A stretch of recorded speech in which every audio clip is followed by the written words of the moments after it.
Hello বন্ধুরা, কেমন আছো সবাই? আশা করছি সবাই খুব ভালো আছো। আমরাও খুব ভালো আছি। নতুন আরও একটি মিনি ব্লগে তোমাদের সকলকে অনেক অনেক স্বাগত। সেদিন যাচ্ছিলাম দিদির বাড়ি, মানে পিসি শাশুড়ি মার মেয়ের বাড়ি। দিদির ছেলে ৫ বছরে পা দিল, তো সেই কারণে একটু জন্মদিন ছিলই, তো ৫ বছর কমপ্লিট যেহেতু হলো, তো একটু ধুমধামই করেছিল। অনেক দিন ধরে ফোন করছিল শরীর যাওয়ার জন্য, তো সেই জন্যই গেলাম। আর এই যে প্রথম গেলাম আর কি দিদির বাড়ি বিয়ের পরে। তো যাই হোক, দেখো নদীর মধ্যে যাওয়ার পরে একটুখানি, তারপরে ১ ঘন্টা টোটোয় করে গেলাম। তারপরে ফাইনালি বাস ধরে চলে গেলাম ওদের বাড়ির কাছাকাছি। তবে একদম বাড়িতে কিন্তু নয়, বাস থেকে নেমে আবার টোটো করতে হয়েছিল। মানে তখন জামাইবাবু নিতে এসেছিল আর কি আমাদেরকে। আর টোটো আমরা করিনি। তো একদম কাছাকাছি যেহেতু চলে গেছিলাম, আর অনেকদিন পরে বাইরে বের হলাম, বেশ ভালো লাগছিল। সঙ্গে ছিল ২ ভাই, আমার ছেলে, বর আর আমি ৫ জন মিলে। তো বেশ আনন্দ হচ্ছিল। আর আমার ছেলের দেখো আনন্দ শুধু একদম মুখে ধরছে না। ওরও শরীরটা খারাপ ছিল, কিন্তু বাইরে বেরিয়ে না ও ভীষণ খুশিতে ছিল।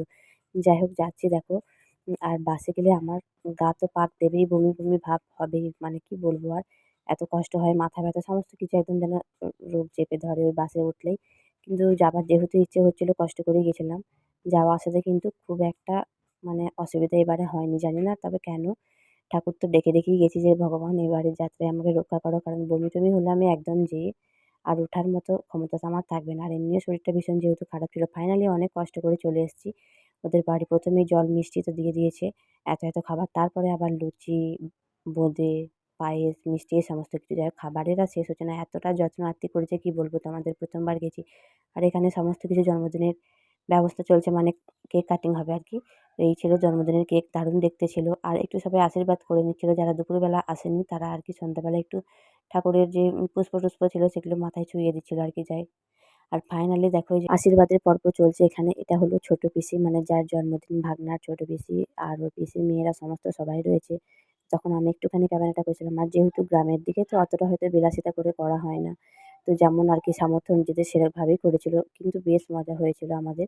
আর সবাই খুব আনন্দ করেছিল। যাক এখানে দেখো আমার কাছে ফোনটা ছিল না, ছোট ভাগ্নির কাছে ছিল, তো ফটো নিয়ে নিয়েছে। ও ভিডিও করতে ভুলে গেছিল আর কি। তো ওটাই তোমাদের সঙ্গে শেয়ার করলাম। তো যাই হোক কেক কাটিং হয়ে যাবার পরে যে বাবা মা দুজনেই দাঁড়িয়ে রয়েছে, মানে দিদি জামাইবাবু, ওদেরকে আগে খাইয়ে এখন আমার ছেলেকে দিচ্ছে। তো আর যাওয়ার পর থেকে ফোনটা তো আমার হাতেই ছিল না, ছোট ভাগ্নের কাছেই ছিল। তো ও যেভাবে ভিডিওটুকু নিয়েছে তোমাদের সঙ্গে সেভাবেই শেয়ার করলাম আর কি। ও তো অতটাও জানে না, বাচ্চা মানুষ। তো যাই হোক ওকে তোমরা অনেকবারই দেখেছো। ওরা দুজনেই আমাদের বাড়িতে এসেছিল। ভিডিওতে তোমরা অনেকবার দেখেছো আমার। তো যাই হোক দেখো এখানে কিন্তু কেক কাটিং এর পর্ব শেষ, আর এখন কেক খাওয়া চলছে। তো এই হলো আমার ২ ভাগ্নি, দেখো এদেরকে তোমরা আগেই দেখেছো আমার ভিডিও। চলো বন্ধুরা, আজকের মতো এটুকুই। দেখা হচ্ছে নতুন